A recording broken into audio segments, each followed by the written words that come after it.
For generations, the OKA and FETE families were giants in their city, one ruling through business and politics, the other through culture and influence. Their histories were intertwined yet marred by conflict, a rivalry passed down like an unshakable curse. The story of their downfall is not just one of personal tragedy but a reflection on power, vengeance, and the fragile nature of legacy.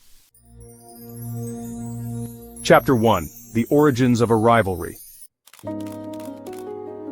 The OKA family rose to prominence in the early 20th century, dominating the trade and political spheres. Their patriarch, Adrian OKA, was a ruthless businessman who expanded his empire by any means necessary. Meanwhile, the FETE family was known for its intellectual and cultural impact. Its leader, Joseph FETE, was a respected historian and philosopher beloved by the people. While their influence was different, their ambitions clashed when Adrian OKA sought to monopolize the city's economy.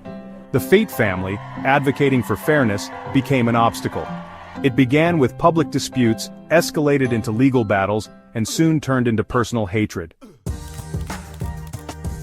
By the time Adrian OKA and Joseph FETE passed, the feud had already become a tradition, poisoning the minds of their descendants.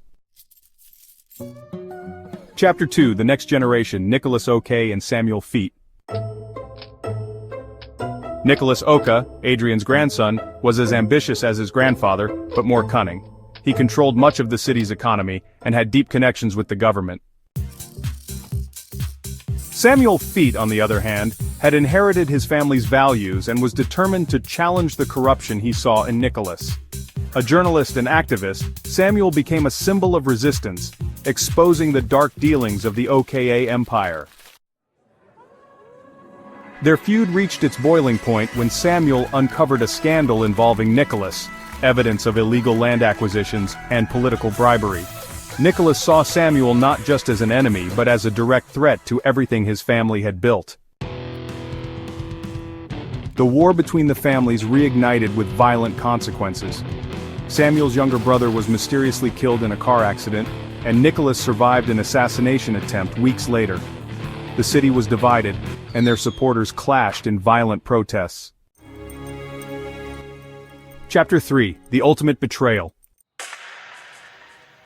Amid this chaos, something unexpected happened.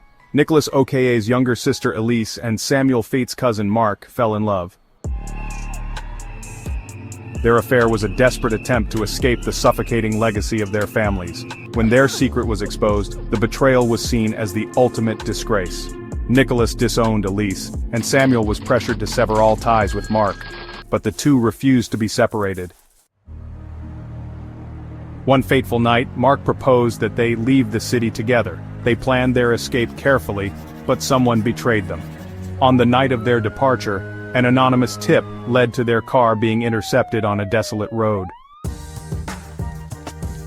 The next morning, their bodies were found in a burnt-out vehicle.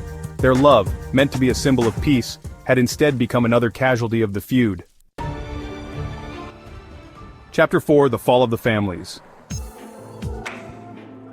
The deaths of Elise and Mark sent shockwaves through the city. The younger generation of both families, once blindly loyal, began to question everything. Internal betrayals weakened the OKA empire, and Samuel FETE's relentless fight against corruption cost him his life, murdered under mysterious circumstances.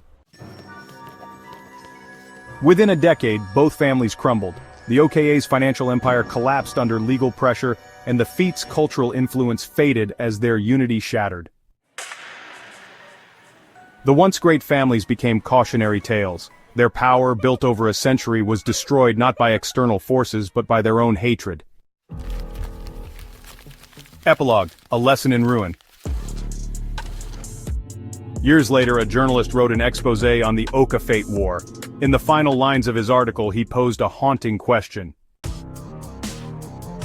If only they had chosen peace instead of vengeance, how much could they have built together?